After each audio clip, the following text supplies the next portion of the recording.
Good evening friends. आज मैं लेकर के आया हूं, क्या लेकर के आया हूं? स्टैटिक्स।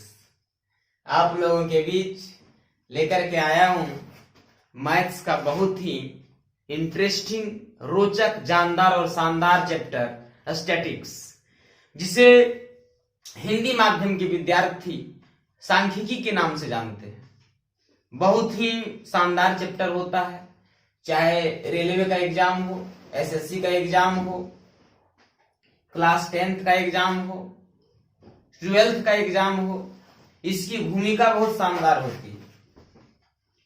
तो अभी हम लोग स्टैटिक्स के बारे में पढ़ेंगे कि, और आज परिचय होगा स्टैटिक्स का। चूंकि ये मैथ्स का मेरा पहला वीडियो है और मैं आज के बाद मैथ्स पर काफी वीडियो बनाने वाला हूं, तो आप इस वीडियो को देखने के बाद इस पर कमेंट जरूर करेंगे, लाइक, सब्सक्राइब, शेयर जरूर करना ना भूलेंगे, क्योंकि आप अगर ऐसा नहीं करेंगे तो चैनल को रोटेट होने में परेशानी होती है और ज्यादा वीडियो जो होता है वो आपके बीच नहीं पहुंच पाता है। इसलिए आप ज्यादा से ज्यादा चैनल को सब्सक्राइब करें, शेयर करें, बेल आइकन को दबाएं, ताकि आप जो है तेजी से आप हमें जो है लोगों तक पहुंचा सके। जितना जल्दी चैनल मोनेटाइज हो जाता है उतना ही जल्दी मैं आप सबों के बीच live class, free live class, और ये नहीं कि मोनेटाइज हो जाने के बाद मैं लाइव क्लास लेना बंद कर दूंगा, फ्री लाइव क्लास, और वो भी जब तक मैं रहूंगा इस दुनिया में तब तक फ्री लाइव क्लास चलेगा यूट्यूब के माध्यम से। यूट्यूब से मैं गूगल के माध्यम से जो कुछ भी कमा लूं आगे चलकर, लेकिन मैं आपसे कभी भी कमाना नहीं चाहूंगा। आइए इन्हीं बातों के साथ शुरू करते हैं स्टैटिक्स। तो स्टैटिक्स में सबसे पहला चीज जानते हैं कि स्टैटिक्स होता क्या है। तो statics is the process of drawing data. Statics क्या है? तो डेटा को रिप्रेजेंट करने का एक तरीका है। सांख्यिकी क्या है?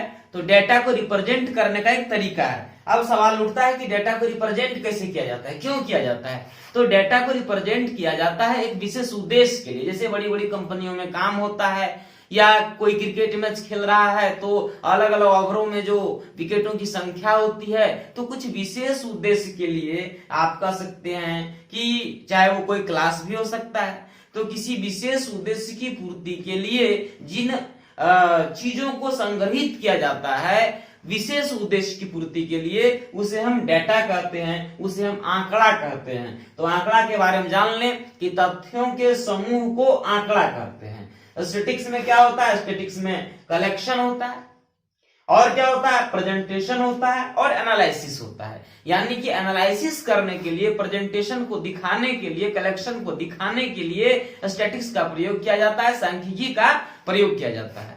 तो सांख्यिकी क्या है अभी आप जान गए। अब सांख्यिकी में आंकड़ों का प्रयोग होता है। तो आइए जानते हैं आंकड़ा क्या होता है। आंकड़ा क्या है? आंकड़ा को इंग्लिश में डाटा कहते हैं। कुछ लोग इसे डाटा कहते हैं, कुछ लोग इसे डाटा कहते हैं। तो उसके चक्कर में नहीं पड़ना, क्योंकि मैथमेटिक्स है। मैथमेटिक्स में आप इसे आंकड़ा के रूप में जाने या डाटा के रूप में जाने। तो आंकड़ा क्या है? तो तथ्यों के समूह को आंकड़ा कहते हैं। जो ग्रुपिंग आपको दिया जाता है बना करके, उसे हम लोग क्या कहते हैं? आंकड़ा कहते हैं। कभी कभी ये ग्रुपिंग हम लोगों को खुद तैयार करना होता है क्वेश्चन के हिसाब से, या फिर क्वेश्चन में दिया रहता है उसके हिसाब से आगे हम लोगों को निकालने के दिया जाता है। तो निकालने के लिए क्या दिया जाता है? निकालने के लिए आपको मीन निकालने के लिए दिया जाएगा, आपको मीडियन निकालने के लिए दिया जाएगा, आपको मोड निकालने के लिए दिया जाएगा, जिसे हिंदी माध्यम के विद्यार्थी माध्य, माध्यिका और बहुलक के नाम से जानते हैं।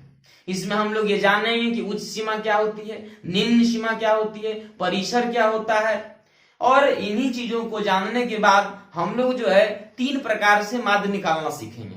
3 प्रकार क्या होगा? तो पहला प्रकार जो होगा, जनरली जो सबसे ज्यादा यूज होता है, वो होता है डायरेक्ट मेथड, यानी कि डायरेक्ट मेथड यानी कि प्रत्यक्ष तरीका। उसके बाद जो दूसरा तरीका होगा वो हो जाएगा आपका स्टेप डेविएशन मेथड, जिसे हम लोग कहते हैं पग विचलन विधि। इस प्रकार से हम लोग जो है अलग अलग विधि के बारे में पढ़ेंगे, लेकिन आज जो है परिचय जान लेते हैं कि क्या परिचय है। तो आंकड़ा के बारे में आइए देखते हैं। आंकड़े 2 प्रकार के होते हैं। अभी हम लोग पढ़े कि तथ्यों के समूह को क्या कहते हैं? आंकड़ा कहते हैं। तथ्यों के समूह को क्या कहते हैं? आंकड़ा कहते हैं। आंकड़ा दो प्रकार का होता है, प्राथमिक आंकड़ा और गौण आंकड़ा। प्राथमिक आंकड़ा को इंग्लिश में प्राइमरी डाटा के नाम से जानते हैं। प्राथमिक आंकड़ा को इंग्लिश में जानते हैं प्राइमरी डाटा के नाम से, और गौण आंकड़ा को जानते हैं सेकेंडरी डाटा के नाम से। अगर सेकेंडरी डाटा बोला जाए तो आप समझ जाइए कि गौण आंकड़ा का बात हो रहा है, अगर प्राइमरी डाटा बोला जाए तो समझ जाइए प्राथमिक आंकड़ा का बात हो रहा है। अब दोनों में समझना क्या है कि जो प्राइमरी डाटा होता है उसमें अन्वेषक खुद पर उत्तरदायित्व लेता है, यानी कि अन्वेषक ही इस डाटा को प्राप्त करता है, जिसे हम प्राइमरी डाटा कहते हैं। जबकि जो सेकेंडरी डाटा होता है वो अन्वेषक प्राप्त नहीं करता है, कोई और उसको तैयार करता है और उसे अन्वेषक के पास भेजता है। तो इस प्रकार से हम उसको क्या कहेंगे? गौण आंकड़ा कहते हैं। अब आते हैं आवृत्ति। आवृत्ति को इंग्लिश में फ्रीक्वेंसी कहते हैं, जिसे हम एफ से डिनोट करते हैं, और सांख्यिकी के भाषा में एफआई से डिनोट करते हैं। तो हम इसे आवृत्ति कहेंगे, और आवृत्ति को ही हिंदी में कहते हैं बारंबारता। बारंबारता माने बार बार आने वाला। आप फिजिक्स में भी पढ़े होंगे आवृत्ति, पेंडुलम की आवृत्ति के बारे में। आवृत्ति माने आना जाना, आना जाना। तो मतलब जब कोई चीज रिपीट करता है तो उसे हम बारंबारता करते हैं, उसे हम आवृत्ति कहते हैं। अब क्या है आवृत्ति? तो डेफिनेशन के माध्यम से जानिए। किसी आंकड़े में कोई पद जितनी बार आता है उसे हम आवृत्ति या बारंबारता कहते हैं। किसी आंकड़े में कोई पद जितनी बार आता है उसे हम आवृत्ति या बारंबारता कहते हैं। तो देखना है कि वो पद कितनी बार आया है, या तो क्वेश्चन में दे दिया होता है, या तो हमें दिए गए आंकड़े के माध्यम से क्या होता है उसे निकालना होता है। अब हम लोग आइए देखते हैं परिसर। अभी हम लोग टर्म को जान रहे हैं, क्योंकि टर्म को जानने के बाद अगले वीडियो में हम सीधा क्वेश्चन पर आएंगे। आइए देखिए परिसर। परिसर को इंग्लिश में रेंज कहते हैं और इसे विस्तार भी कहते हैं। बुक में आपका रेंज लिखा हो सकता है, परिसर लिखा हो सकता है, विस्तार लिखा हो सकता है। तो आप जो है एक ही चीज को समझेंगे। परिसर क्या होता है? तो न्यूनतम सीमा से लेकर अधिकतम सीमा। न्यूनतम सीमा को कुछ बुक जो है निम्न सीमा भी लिखता है, और अधिकतम सीमा को कुछ बुक जो है उच्च सीमा भी लिखता है। यानी कि इसे आप निम्न सीमा कह सकते हैं, न्यूनतम सीमा को आप क्या कह सकते हैं? निम्न सीमा। और अधिकतम सीमा को आप क्या कह सकते हैं? उच्च सीमा।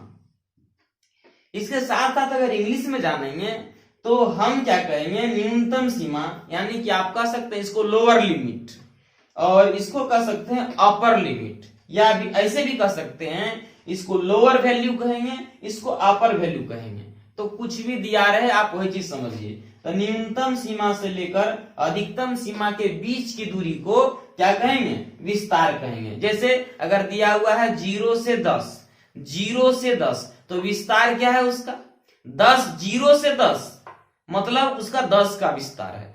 10 से 20 मतलब फिर उसका 10 का विस्तार है। इस तरीके से अगर दिया है 0 से 9 तो 9 का विस्तार है। 0 से दिया है 5 तो 5 का विस्तार है। यानी कि न्यूनतम सीमा से लेकर के अधिकतम सीमा, यानी कि निम्न सीमा से लेकर के उच्च सीमा, यानी कि लोअर वैल्यू से लेकर के अपर वैल्यू, इसका जो डिफरेंसेस होगा, जो अंतर होगा, उसे हम लोग परिसर कहेंगे, या उसे ही हम लोग क्या कहेंगे? विस्तार कहेंगे। वर्ग अंतराल वही है, जब किसी आंकड़े को हम लोग क्या करते हैं? भिन्न भिन्न वर्ग श्रेणी में सजाते हैं। जब हम किसी आंकड़े को भिन्न भिन्न वर्ग श्रेणी में सजाते हैं तो उसे हम क्या कहेंगे? वर्ग कहेंगे, या वर्ग अंतराल के नाम से जानते हैं। वर्ग या वर्ग अंतराल के नाम से जानते हैं। वर्ग अंतराल को इंग्लिश मीडियम के विद्यार्थी क्लास इंटरवल या क्लास के नाम से जानते हैं। तो क्लास इंटरवल लिखा रहे तो आपको समझना है कि वहां पर वर्ग अंतराल की बात हो रही है। फ्रीक्वेंसी लिखा रहे तो आपको समझना है कि वहां पर बारंबारता की बात हो रही है। अगर रेंज लिखा हुआ है या परिसर लिखा हुआ है तो आपको समझ जाना है कि वहां रेंज की बात हो रही है। अब आइए इधर देखते हैं वर्ग अंतराल। वर्ग अंतराल निकालने की दो विधि है। वर्ग अंतराल निकालने की कितनी विधि है? दो विधि है। तो वर्ग अंतराल को लिखा जाता है दो तरीके से। ज्यादातर जो विधि प्रयोग में आता है उसे हम लोग कहते हैं अपवर्जी विधि। उसे क्या कहते हैं? अपवर्जी विधि। जिससे ज्यादातर क्वेश्चन दिया जाता है वो अपवर्जी विधि होता है। और दूसरा विधि जो होता है उसे हम लोग कहते हैं समावेशिक विधि। यानी कि हम कह सकते हैं कि वर्ग अंतराल को रिप्रेजेंट करने के दो तरीके हैं। There are two methods by which we represent class interval. Class interval को दो तरीके से रिप्रेजेंट किया जाता है। First one is exclusive method और we can say that it is overlapping method. यानी कि आप इसे ओवरलैपिंग मेथड भी कह सकते हैं और एक्सक्लूसिव मेथड भी कह सकते हैं। हिंदी माध्यम के विद्यार्थी इसे अपवर्जी विधि कहते हैं। अपवर्जी विधि is also known as exclusive method और otherwise overlapping method. Whereas if you talk about inclusive method, अगर inclusive method के बारे में बात करते हैं तो उसे हम समावेशिक विधि के नाम से भी जानते हैं। एंड समावेशिक विधि is also known as non overlapping method. यानी कि नॉन ओवरलैपिंग, देखिए ओवरलैपिंग का मतलब क्या था? चढ़ जाना, एक दूसरे पर डेटा का चढ़ जाना, डेटा का एक दूसरे के ऊपर चढ़ जाना, उसे क्या कहेंगे?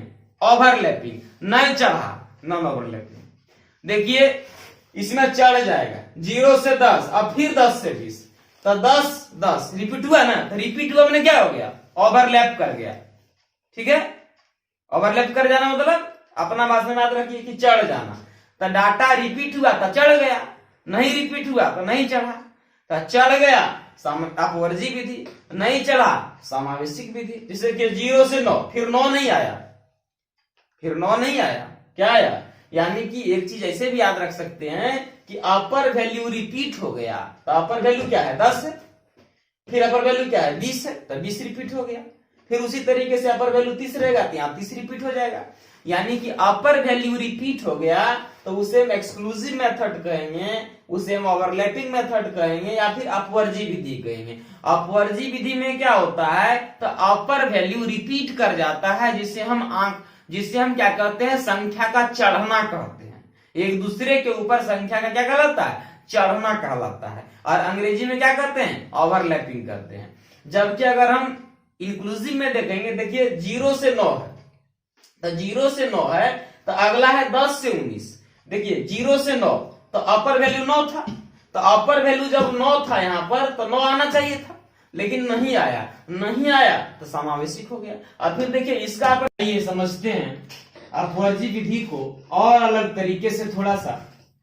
अगर हम इसको अल्फाबेटिकली समझें तो कैसे समझेंगे? अल्फाबेटिकली रेंज लेके समझेंगे तो कैसे समझेंगे? तो ले लेते हैं ए से बी। देखिए ए से बी, अब फिर लिए बी से सी, अब फिर लिए सी से डी। देखिए बी, ए से बी, फिर बी से सी, तब बी बी क्या हो गया? रिपीट हो गया। अब उसी तरीके से लेते हैं बी से सी, फिर सी से डी, तो सी सी रिपीट हो गया। फिर सी से डी, तो डी से ई, तो डी डी रिपीट हो गया। तो बी बी, सी सी, डी डी, इसी तरीके से ई ई, एफ एफ, इस तरह का सीरीज बनेगा। तो ऐसे सीरीज को इसमें बी बी हो गया, सी सी हो गया, यानी कि कह सकते हैं 10 10 हो गया, 20 20 हो गया, 30 30 हो गया। यानी कि आपका जो अपर वैल्यू, देखिए इस रेंज में अपर वैल्यू 10 है, इस रेंज में अपर वैल्यू 20 है, इस रेंज में अपर वैल्यू 30 है। तो देखिए 10 अपर वैल्यू है तो 10 का रिपीटेशन, 20 अपर वैल्यू है 20 का रिपीटेशन, 30 अपर वैल्यू है 30 का रिपीटेशन। यानी कि अपर वैल्यू का हो गया क्या? रिपीटेशन। तो कौन सा मेथड में चला गया? अपवर्जी विधि। कौन सा मेथड चला गया? अपवर्जी विधि। अपवर्जी विधि को ही इंग्लिश में कहते हैं एक्सक्लूसिव मेथड, और उसे ही जानते हैं ओवरलैपिंग मेथड के नाम से, क्योंकि 10 10 ओवरलैप किया, विद्यार्थीगण ओवरलैप बनता है, नंबर का, संख्या का चढ़ जाना, समान संख्या का रिपीट हो जाना, या कह सकते हैं कि मैक्सिमम वैल्यू का रिपीट हो जाना।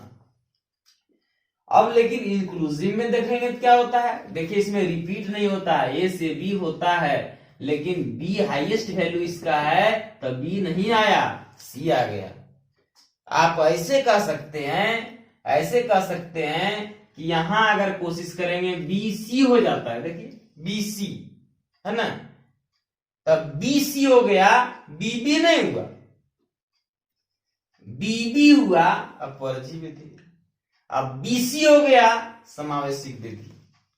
याद रखने का तरीका है, BC हो जाएगा तो समावेशिक, अब BB हो गई तो अपवर्जी, ठीक है। तो BB हो गई, अब BC हो गया, ठीक है, BB हो गई अपवर्जी, अब BC हो गया समावेशिक। अल्फाबेटिकली समझ लिए। आइए देखते हैं कि समावेशिक को आप मान लीजिए दे दिया डाटा समावेशिक में और आपको बदलना है अपवर्जी में, बदलना पड़ता है, नहीं जानिएगा तो दिक्कत हो जाएगा क्वेश्चन में। तो क्या करते हैं, तो सबसे पहले पहचानिए ही कि बड़का कौन है और छोटका कौन है, बड़ा और छोटा। जैसे देखिए ये बड़ा है, ये छोटा है, तो बड़ा और छोटा इसको चेक करिए। तो मान लीजिए हम ये कह दिए कि बड़का और छोटका, बड़का उच्च सीमा, छोटका निम्न सीमा। तो क्या करेंगे कि निम्न सीमा में घटा देते हैं और उच्च सीमा में जोड़ देते हैं। छोटका में घटा दिए, यही हमको आज तक समझ में नहीं आया। छोटका है और घटा देता है ओकरा, अब बड़का और बढ़ा देता है। वैल्यू देखिए, ऐसे भी है, बड़ा आदमी बड़ा ही बनते जाता है। तो उस तरह से याद रखेंगे कि समावेशिक को जब अपवर्जी में बदलना हो, या ऐसे कहिए कि एक्सक्लूसिव को जब इंक्लूसिव में बदलना हो, या ऐसे कहिए कि ओवरलैपिंग को जब नॉन ओवरलैपिंग में बदलना हो, तो क्या करते हैं, निम्न सीमा में यानी कि लोअर लिमिट में, निम्न सीमा में यानी कि लोअर लिमिट में हाफ घटा देते हैं, उसी हाफ को कहते हैं 0.5। तो याद ऐसे रखिए कि निम्न सीमा में 0.5 घटा देते हैं। कब? जब समावेशिक से अपवर्जी में जाना हो तब। क्यों जाते हैं? कहे जाएंगे? नहीं जाएंगे तब? कोई कह देगा नहीं जाएंगे तो क्या करिएगा? नहीं जाइएगा तो क्वेश्चन नहीं बनेगा। जाना पड़ता है कभी कभी, क्वेश्चन वैसा दे देगा विद्यार्थीगण, तो जाना पड़ेगा। नहीं जाइए तो दिक्कत हो जाएगा। तो जानने के लिए क्या करना पड़ेगा, निम्न सीमा में घटा देना होगा 0.5 और उच्च सीमा में जोड़ देना होगा। कल क्वेश्चन बताएंगे तो समझ में आ जाएगा कि काहे जोड़ देंगे या काहे घटा देंगे। देखिए, कुछ करते हैं तो कुछ होता है, कुछ नहीं कीजिएगा कुछ नहीं होगा। ट्रेन की बोगी बहुत बड़ी होती है, लेकिन इंजन को आगे ही जाके लगना पड़ता है। बोगी कितना सुंदर हो, इंजन नहीं लगेगा तो कोई वैल्यू नहीं है। इंजन देखिएगा बाद में आता है आगे से। तो आप ये बात को समझिए, इसको ठीक करिए, ठीक है। निम्न सीमा को 0.5 घटा देंगे, उच्च सीमा में 0.5 जोड़ देंगे, तो क्या होगा, समावेशिक से किस में चल जाएंगे, अपवर्जी में बदल जाएंगे। अच्छा, अब एगो महान काम है टेलीमार्क्स। सब बच्चा बच्चा जानता है इसको, टेलीमार्क्स को। कुछ नहीं करना है, telemarks nothing, it is only a representation. Telemarks is nothing, it is only the representation of data in easy way. किसी डाटा को रिप्रेजेंट करने का एक आसान तरीका है, एक स्टाइलिश तरीका है, स्टाइल से, है ना। स्टाइल से मान लीजिए 1 लिखने का रहता है, फट से ऐसे कर देते हैं। 2 लिखने का रहता है, फर्स्ट से ऐसे कर देते हैं। 3 रहता है, ऐसे कर देते हैं। 4 रहता है तो हम लोग ऐसे कर देते हैं। 5 रहता है तो स्टैटिक से स्टाइल में आ जाते हैं। 4 और ऐसे खच से काट दिए 5, है ना। अच्छा, घचाक से 4 है, एगो मारे इधर से कोना कोनी, घचाक, क्या हो गया, टेलीमार्क।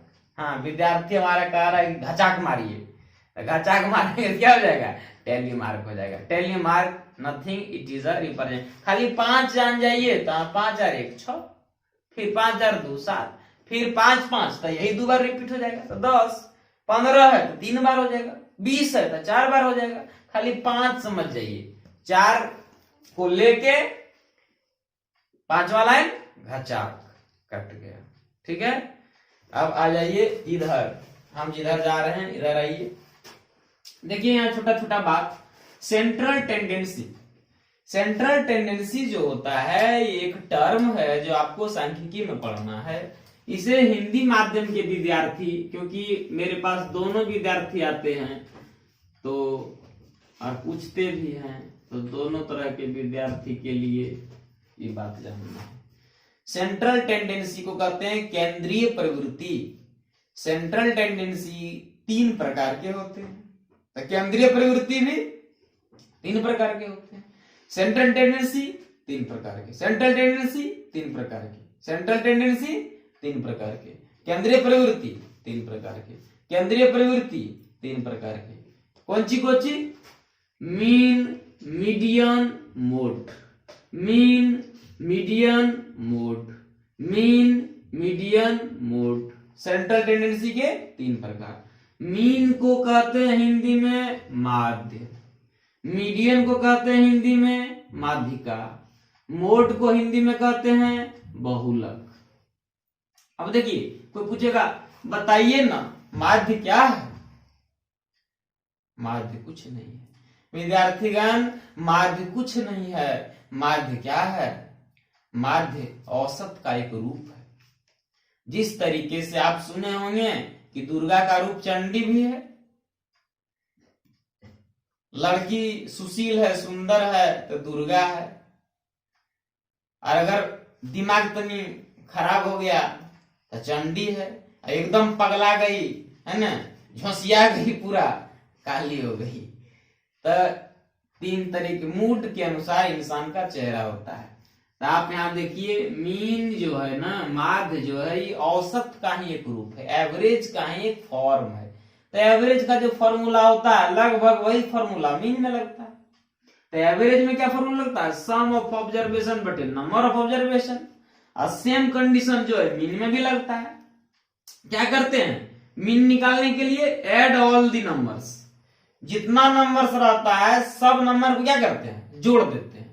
जो भी नंबर हमको दिया रहता है उस नंबर, चाहे एक्स रहे उसमें वाई रहेगा, कुछ कुछ दे देगा, एक्स वाई माने वेरिएबल नॉन वेरिएबल सब कुछ देगा उसमें। तो उससे मतलब नहीं है, वो कुछ दे दे, वेरिएबल दे दे, नॉन वेरिएबल दे दे, मिला के दे दे, जैसे दे दे, सबके जोड़ देना है। और जोड़ देना तो क्या वो हुआ, जितना को ऊपर रखेंगे उतना नीचे दे देगा। क्या करेगा? नीचे भाग दे देगा, भाग दे देगा, क्या आ जाएगा? मीन आ जाएगा। जैसे मान लीजिए आपको को कहा कि बताइए ना 2 है, 3 है, 3 है, 4 है, 5 है, 5 है, 5 है, 6 है, इतना का निकाल दीजिए मीन। तो कुछ नहीं करना है, 1 2 3 4 5 6 7 8, तो नीचे फट से लिखेंगे 8। 1 2 3 4 5 6 7 8, नीचे लिखे 8। और क्या किए? ऊपर वाला को जोड़ देना है। तो 2 और 3 5, 5 और 3 8, 8 और 4 12, 12 और 5 17, 17 और 5 22, 22 और 5 27, 27 और 6 33, तो 33 बटे 8। इसको काट देंगे तो 8 चौके 32, 1 13, 8 के 8, 5 13, तो हो गया कितना? 50, 8 छक 48, तो 41.6 ये क्या आ गया? मीन आ गया। मीन में क्या करते हैं? पूरा को जोड़ देते हैं और जितना संख्या उतना से डिवाइड कर देते हैं। पूरा पूरी कट गया तो ठीक, नहीं कटा तो डेसिमल में लाके छोड़ देते हैं, उसे मीन कहते हैं। समझ में आ गया नॉर्मली मीन क्या है? अब आइए देखते हैं माध्यिका क्या है। तो माध्यिका को कैसे समझेंगे? देखिए माध्यिका को कैसे समझेंगे? माध्यिका को ऐसे समझेंगे। कैसे? माध्यिका निकालने के लिए क्या करते हैं? माध्यिका निकालने के लिए जो भी दिया हुआ वैल्यू है उसे हम लोग क्या करेंगे? अगर असेंडिंग में है तो बढ़िया बात, डिसेंडिंग में है तो बढ़िया बात, नहीं है तो ले आएंगे, है ना। असेंडिंग में है अच्छा बात है, डिसेंडिंग में है बहुत बढ़िया बात है, नहीं है, नहीं है तो क्या करते हैं? ले आते हैं। सही है ना? जोड़ नहीं है 2 और 3 5, 5 और 3 8, 8 और 4 12, 12 5 17, 17 5 22, 22 5 27, 27 और 6 33। ठीक तो है, 33/8, तो 8 चौक 32, 1 13, 8 के 8, 8 के 8, 5 बता 50, 8 से 48। अब हम इसमें देखेंगे कि माध्यिका क्या है। अगर हम माध्यिका के बारे में देखेंगे तो माध्यिका निकालने के लिए क्या करते हैं, जो डाटा रहता है उसे या तो असेंडिंग में लिख देते हैं या तो डिसेंडिंग में लिख देते हैं। अगर नहीं है तब असेंडिंग डिसेंडिंग किसी एक में भी। आइए देखते हैं अब सेंट्रल टेंडेंसी। सेंट्रल टेंडेंसी क्या होता है, तो इसे हिंदी में कहते हैं केंद्रीय प्रवृत्ति। हिंदी मीडियम के विद्यार्थी इसे कहते हैं केंद्रीय प्रवृत्ति। सेंट्रल टेंडेंसी के 3 प्रकार हैं। पहला प्रकार है मीन, दूसरा प्रकार है मीडियन और तीसरा प्रकार है मॉड। मीन को क्या कहते हैं, तो मीन को कहते हैं माध्य, और मीडियन को कहते हैं माध्यिका, मॉड को कहते हैं बहुलक। जैसे आपको एक मान लीजिए ये डाटा दे दिया गया है, अब ये डाटा दे दिया गया है, इसका मीन निकालना है। मीन निकालना है तो क्या करेंगे, कुछ भी निकालना हो इसमें से तो हम लोग ये कोशिश करेंगे कि एक बार जो है इसको असेंडिंग या डिसेंडिंग में सजा लेते हैं, तो किसी भी चीज को निकाल लेंगे तो इसमें दिक्कत नहीं आएगी। आप इसे असेंडिंग में भी सजा सकते हैं और डिसेंडिंग में भी सजा सकते हैं। तो देखिए पहले इसको हम असेंडिंग में सजाने का कोशिश करते हैं। तो असेंडिंग मतलब क्या, बढ़ते क्रम में। बढ़ते क्रम का मतलब क्या है, तो सबसे छोटा को पहले लेते हैं। तो सबसे छोटा इसमें से क्या है, 2 है। उसके बाद सबसे छोटा क्या है, तो 3 है। 3 के बाद सबसे छोटा कौन है, 5 है। 5 के बाद सबसे छोटा कौन है, 6 है। 6 रिपीट है इसलिए 6 को दोबारा लेंगे। उसके बाद कौन है, उसके बाद कौन है 6 के बाद, तो 7 है। 7 के बाद कौन है, 8 है। 8 के बाद कौन है, 10 है। 1 2 3 4 5 6 7 8। यहां देखेंगे 1 2 3 4 5 6 7 8 आ गया। अब देखिए इसमें मीन निकालना है, तो मीन निकालने के लिए क्या करेंगे, मीन निकालने का फॉर्मूला क्या होता है कि जो दिया है पूरा को जोड़ दीजिए। तो जो दिया है पूरा को जोड़ दिए, तो जोड़ दिए तो 2 और 3 5, 5 और 5 10, 10 और 6 16, 16 और 6 22, 22 और 7 29, 29 और 8 कितना 37, 37 और 10 47, 47 और बटे टोटल कितना है 3, 3 6 और 2 8, 47/8।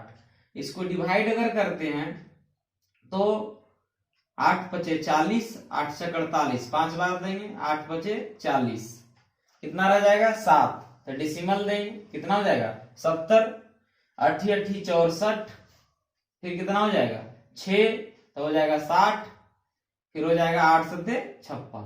तो हम इस तरह से कह सकते हैं कि इसका मीन आ गया 5.87। ये मीन हो गया।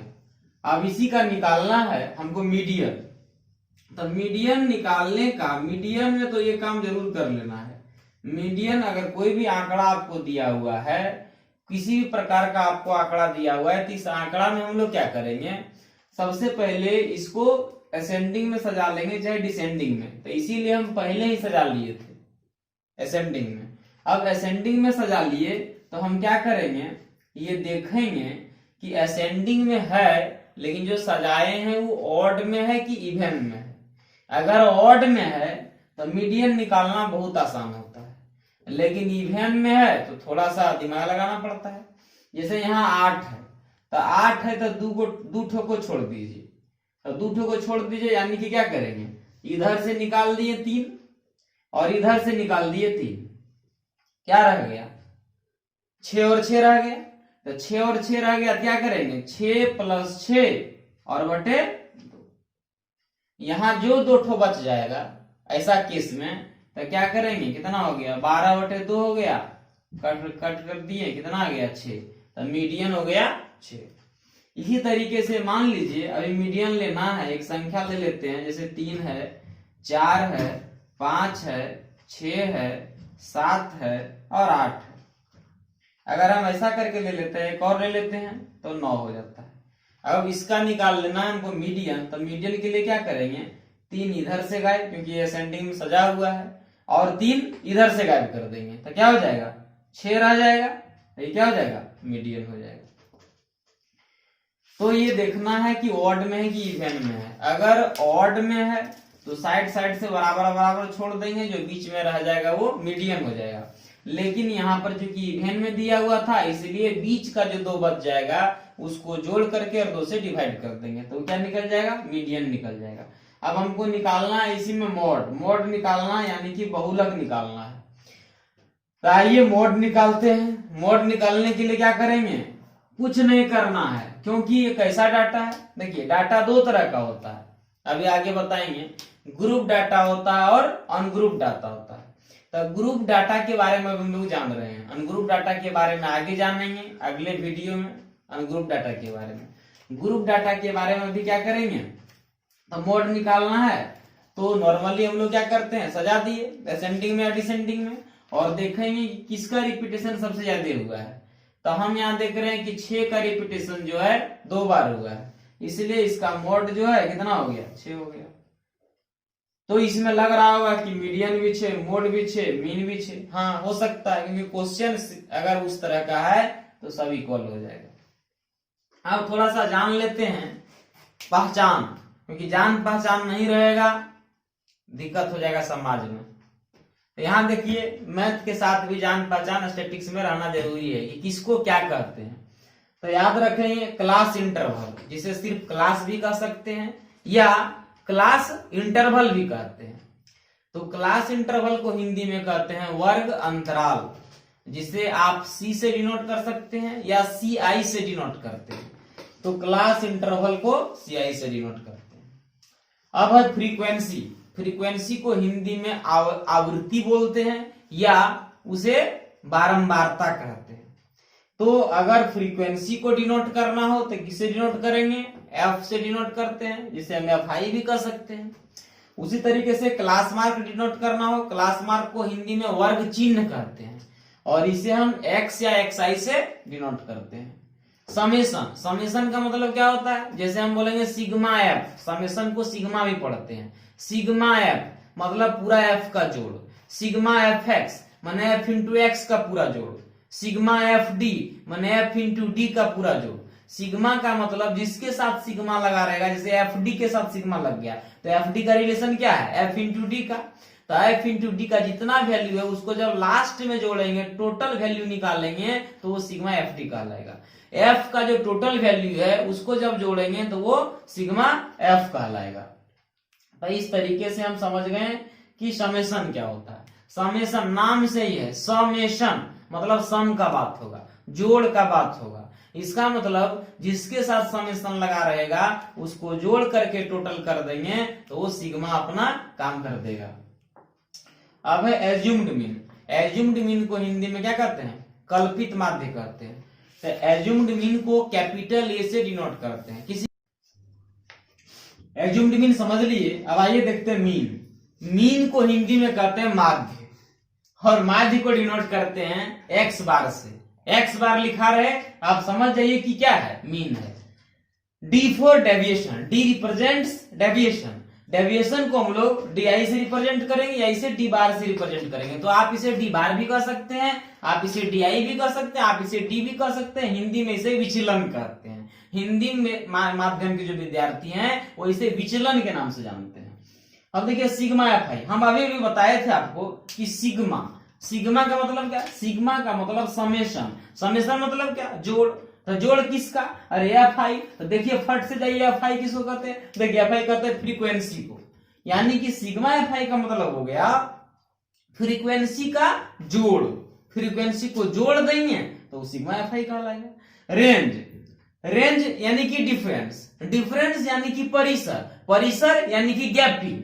तो क्या करेंगे, जैसे मान लीजिए अगर हम यहां एग्जांपल में लें कि 100 से लेकर के 200, तो देखिए 100 से 200 तक जाने में 100 में कितना जोड़े कि 200, 100 जोड़ेंगे।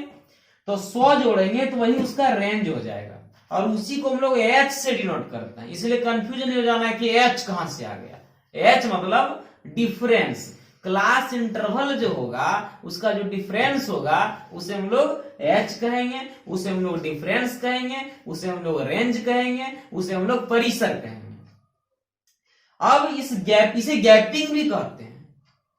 तो अब मान लीजिए दूसरा, जैसे अगर कोई कह दिया कि 2.5 से 3.5 है, तो 2.5 से 3.5, तो 2.5 में कितना जोड़ देंगे? 3.5, 1 जोड़ेंगे, इसलिए 1 उसका क्या हो जाएगा? रेंज हो जाएगा। इसी तरीके से हम लोग रेंज को समझ लेंगे। रेंज, जैसे आप दुकान जाते हैं कपड़ा खरीदने के लिए, तो आप जो कपड़ा पहने रहते हैं, अगर कुछ नहीं आप बोलिएगा दुकानदार को, तो आपके औकात के अनुसार दुकानदार जो आपका चेहरा देख करके कपड़ा दे देता है। और नहीं चालाक दुकानदार रहता तो क्या कहता है? पूछता है कि किस रेंज में चाहिए, तो आप कहते हैं कि 2000 से 5000 तक का चाहिए, या कहते हैं 5000 से 10,000 तक वाला दिखाइए। ठीक है। अब इसमें देखिए, मतलब ये मजाक की कोई बात नहीं है। मान लीजिए आप गए, तो आप हो गए क्या? भोजपुरिया मर्द, और आपके साथ कौन गई? मेहरारू। तो मर्द और मेहरारू दोनों गई, दुकान में गए हैं दोनों। अब देखिए दुकानदार पूछेगा कि बताइए क्या चाहिए, तो वो बोलती है कि हमको जो है सिल्क वाला सड़िया चाहिए। तो सिल्क वाला सड़िया चाहिए, तो एक बार दुकानदार हस्बैंड की तरफ देखता है, तो हस्बैंड जो चेहरा बना लेता है। क्यों? उसको मन में होता है, लेकिन अब क्या करेगा, है अपना ही ना, दूसरा वाला को दिला सकता है वो अगल बगल में, तो अपना तो दिलाएगा ही। तो वो क्या करता है कि ऐसे में वो जाकर के बोलता है हल्के से दुकानदार को कि देखिए ये रेंज में दिखाइएगा, इसी में दिखाइएगा, नहीं तो ये नहीं मानेगी।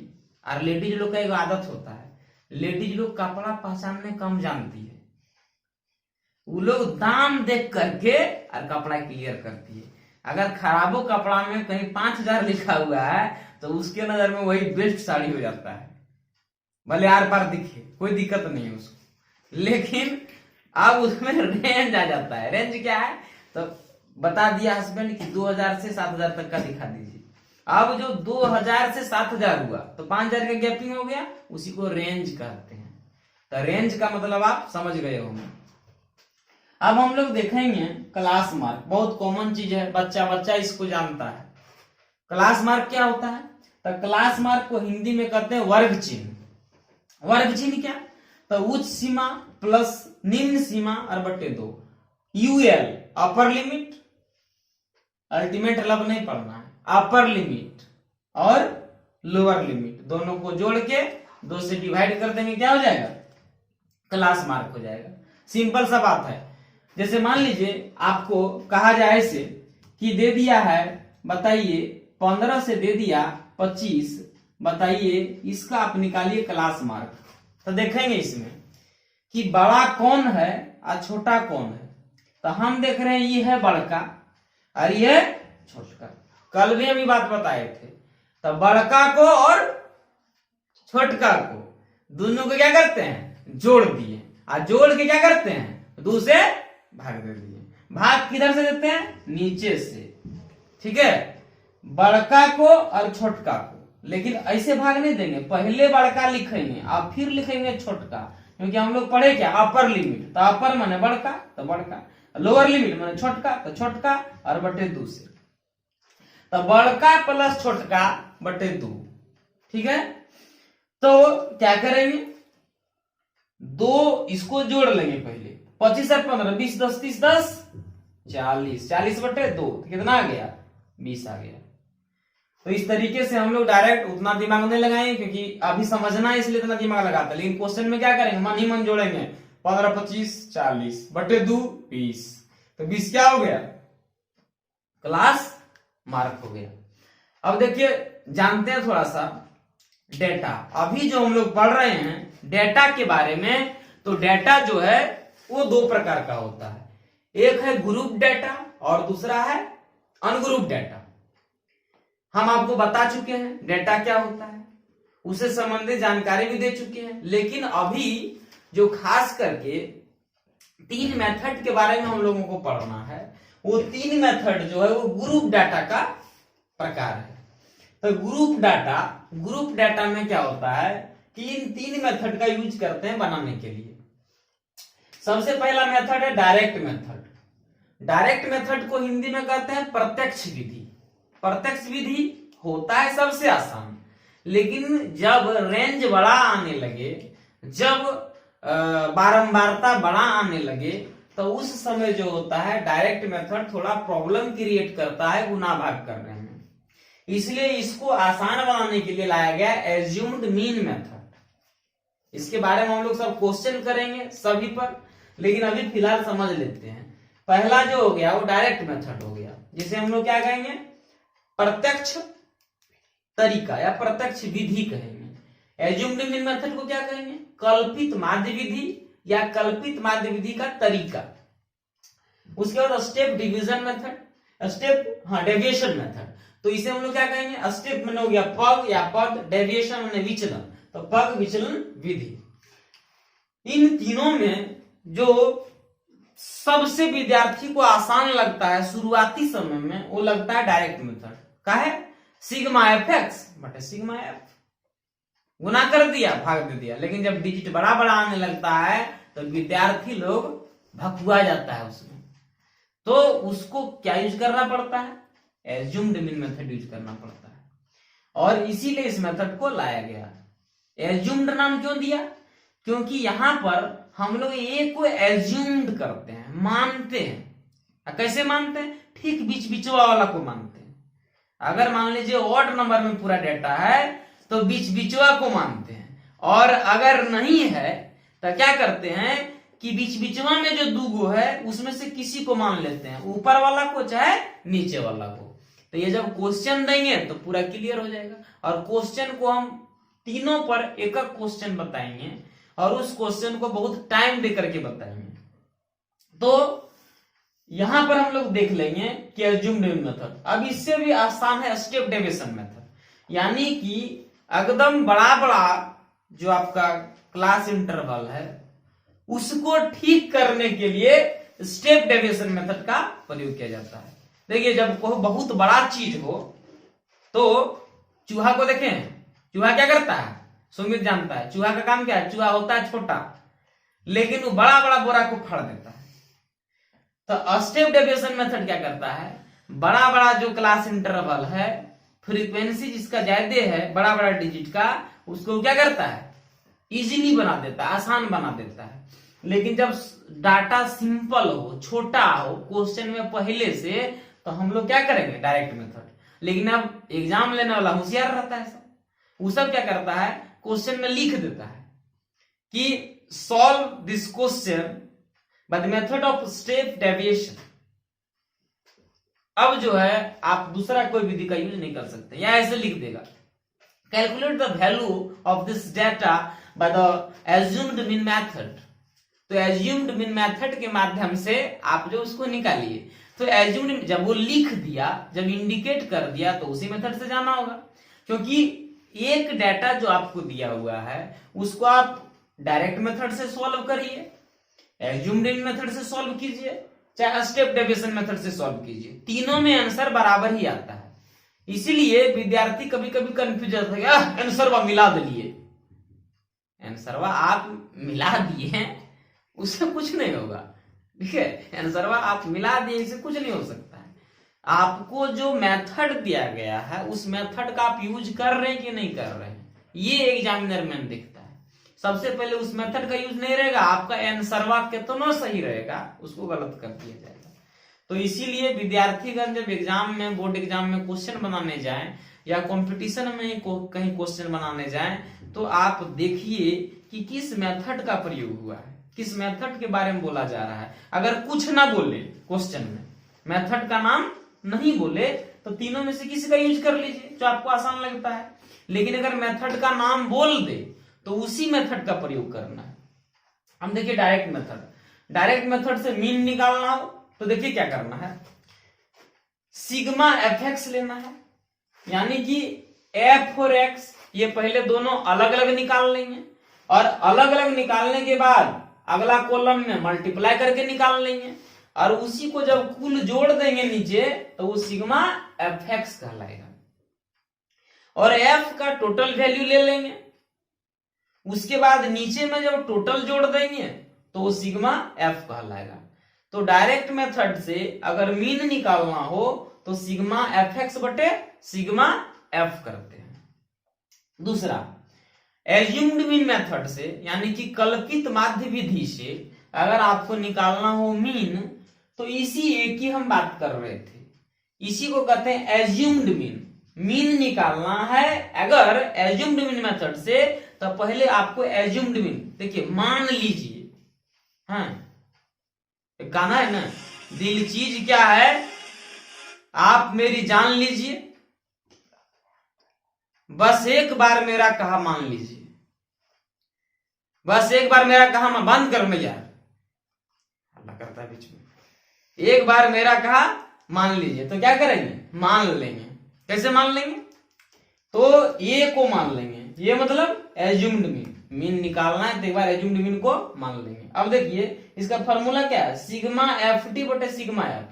तो एफ डी तो एफ अलग से निकाल लेंगे और डी अलग से। इसका तरीका सिखाएंगे कैसे निकाला जाएगा। तो डी क्या करेंगे, अलग से निकाल लेंगे। तो एफ और डी को फिर मल्टीप्लाई कर देंगे और उसको कुल को जब जोड़ेंगे तो सिग्मा एफ डी आ जाएगा। सिग्मा एफ अभी सिखाए, एफ के टोटल को जोड़ देंगे तो क्या वैल्यू निकलेगा, सिग्मा एफ निकलेगा।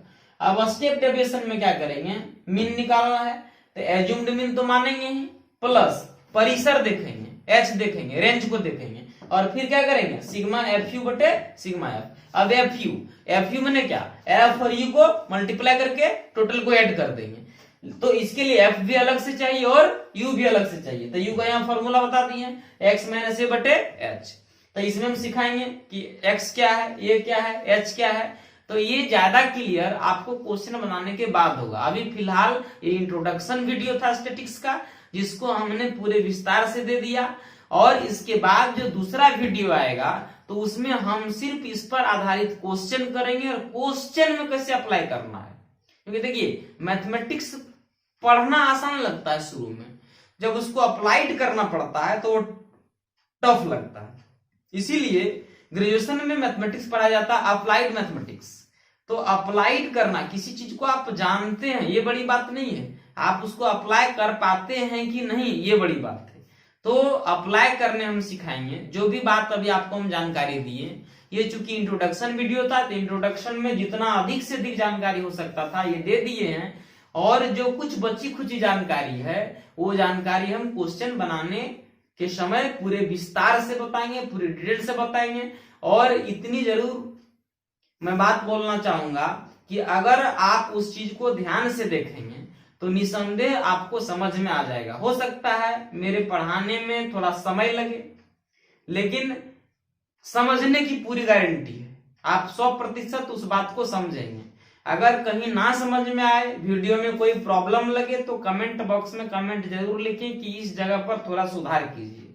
क्योंकि ये मैथमेटिक्स का मेरा पहला वीडियो है यूट्यूब में, तो इस हिसाब से कैमरा फेस करना होता है और अभी कैमरा मेरे पास है भी नहीं तो प्रॉब्लम आता है। तो उस सेंस में आप जो है थोड़ा सा सपोर्ट करें। और मैं चाहूंगा कि जोरदार वीडियो आपको जो आपके बीच में एकदम धमाकेदार वीडियो मैथमेटिक्स का आता रहेगा। और स्पेशली अभी जब स्टैटिक्स खत्म होगा इसके बाद एपी के लिए जाएंगे। एपी जब खत्म होगा तो फिर एल्जेब्रा, स्पेशल एल्जेब्रा उसके लिए जाएंगे और उसको एकदम तार तार कर देंगे। स्पेशली क्वाड्रेटिक इक्वेशन सबको एकदम तार तार कर देंगे, कुछ नहीं रहने देंगे उसमें, आर पार एकदम होगा, है ना। तो इसी के साथ मैं ये कहना चाहूंगा कि मेरे राम की होती रहे हमेशा जय जयकार, मेरे राम की होती रहे हमेशा जय जयकार।